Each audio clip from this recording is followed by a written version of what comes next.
પાટણ શહેર કોંગ્રેસના પૂર્વ પ્રમુખ અને પાટણ નગરપાલિકાના પૂર્વ ઉપપ્રમુખ લાલેશ ઠક્કર 4 વર્ષના લાંબા સમયગાળા બાદ આમ આદમી પાર્ટી છોડીને 50 સમર્થકો સાથે કોંગ્રેસમાં જોડાયા હતા। કોંગ્રેસમાં ઘર વાપસી કર્યા બાદ પૂર્વ પ્રમુખ લાલેશ ઠક્કરે ભાજપ પર આકરા પ્રહારો કર્યા છે। પાટણમાં આયોજિત એક કાર્યક્રમમાં જાહેર મંચ પરથી બોલતા તેમણે સત્તાધારી પક્ષ પર ભ્રષ્ટાચારના ગંભીર આક્ષેપો પણ કર્યા હતા અને પાટણની જનતાને આગામી ચૂંટણીમાં સ્પષ્ટ વિકલ્પ પસંદ કરવા આહવાન કર્યું હતું।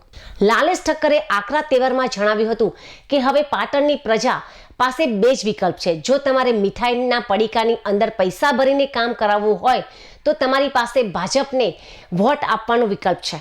તેમણે ઈશારામાં જણાવ્યું હતું કે ભાજપના શાસનમાં વહીવટી કામો માટે પણ નાણાંની લેતી દેતી કરવી પડે છે। તો બીજી તરફ કોંગ્રેસની વિચારધારા અને કાર્યશૈલી અંગે વાત કરતા તેમણે ઉમેર્યું હતું કે જો તમે ઈચ્છતા હોવ કે નગરપાલિકા તમારી સેવા કરવા માટે નગરપાલિકા આપના દ્વારે જેવા કાર્યક્રમો દ્વારા તમારા ઘર સુધી આવે અને તમારે જો સેવાભાવી શાસન જોઈતું હોય તો કોંગ્રેસને વોટ આપો।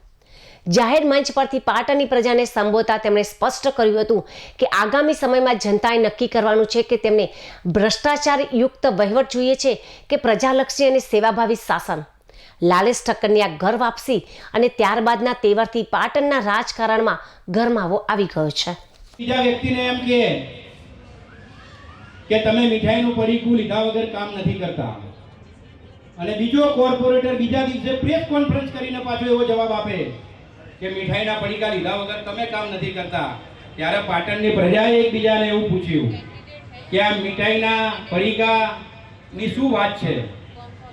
ત્યારે ખબર પડી કે આ મીઠાઈના પડીકાની અંદર પૈસા ભરીને ભાજપના લોકો લેતા હતા એની વાત છે।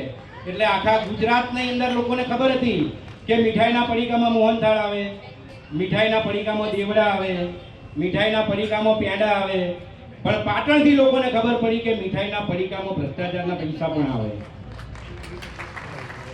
એટલે પાટણની પ્રજા પાસે 2 વિકલ્પ છે। જો મીઠાઈના પડીકાની અંદર પૈસા ભરીને આપીને કામ કરાવવું હોય તો તમારી પાસે વિકલ્પ છે, ભાજપને વોટ આપો। અને નગરપાલિકા તમારી સેવા કરવા માટે નગરપાલિકા આપના દ્વારા એવા કાર્યક્રમો મૂકી અને તમારા ઘેર નગરપાલિકા આવે એવું તમારે સેવાભાવી શાસન જોઈતું હોય તો કોંગ્રેસને વોટ આપો। આ જાહેર મંચ ઉપરથી ખુલ્લો પાટણની પ્રજાને મેસેજ છે।